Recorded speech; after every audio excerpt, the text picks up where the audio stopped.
These poems are about life and teachings of Buddha. Many of them were originally written in Urdu and Hindi both. And the series was called Tathagat Kavitaएं, Tathagat Nazme. Tathagat means here he comes and here he goes. A simple epithet, sobriquet for Lord Buddha. This poem is the first in this book. The book is called 100 Buddhas. The title of this book is Alakoteshvara Buddha, which has 100 different arms. This was excavated just about 40 or 50 years in Malaysia. So I took the title from there. This is the first poem and it's called Jesus Christ. It harps upon a very strange theme that Jesus Christ is the last penultimate birth of Buddha. Here's the title. Here's the poem. And then it so happened, the crowd in the congregation dispersed, and even the last bhikshu, chanting his mantra, Buddham Sharanam Gacchami, departed. The master was all by himself, alone, sitting cross-legged on his asana. He was sunk in deep meditation. He had told his disciples that he would be busy for many days, visualizing his next life in the birth cycle, that a single span was the only one that remained, and he would achieve the nirvana, his release from the birth-death cyclic chain. Anand, sitting next to him, spoke in low tone. "Oh, the first one among equals, my master in this and other lives, now grant me my wish to give up your companionship, as I also want to get my nirvana after this lifespan is over." Buddha spoke. "Which nirvana, O Anand, my first disciple? Which nirvana are you talking about?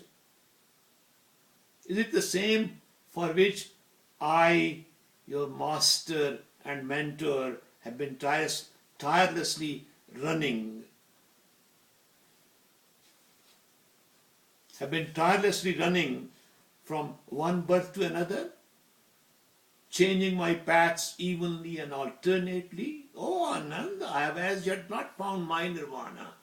I have only reached the present link in my birth cycle, the link that you know as Buddha. Come, speak up fearlessly, O my first disciple." Hands folded, Anand spoke again. "O Tathagata, I also want what you want. Getting rid of this tattered body is my goal too. I also want to get my soul released from this coffin." Buddha said, "I know how you feel, Anand. You feel that if I'm going to change my apparel, why can't you do it? Is that so, my man?" "Yes, master," Anand said. "Mistaken you are, O my chosen disciple. You are but sadly mistaken. No, right now I am not getting my release from the birth cycle. I have yet one more birth to have." "What kind of birth, O my revered master?" Afraid that Buddha would just sink back into his samadhi, Anand asked this question in a hurry. But Buddha spoke clearly and meaningfully. "It would be a lifespan in which all of you who are my disciples now would be my disciples once again. All of you would forsake me. You would deny my faith and call me an impostor. You would let me put on the cross and be crucified, and then..." Buddha's voice sank, but momentarily. "My disciples, all of you, would agree not with me, but with my crucifiers. You would leave me upon others' mercy to be jilted. But as I said, that span would be my last life. The crucifixions that I couldn't get in this life, I will get in the next life. What would be your next life, Master? Buddha hesitated, but just for a moment. I would be known as Jesus, he said. Oh, but he is 5 centuries hence. You have not heard of him. Was there a smile on Buddha's lips? Or Anand just guessed?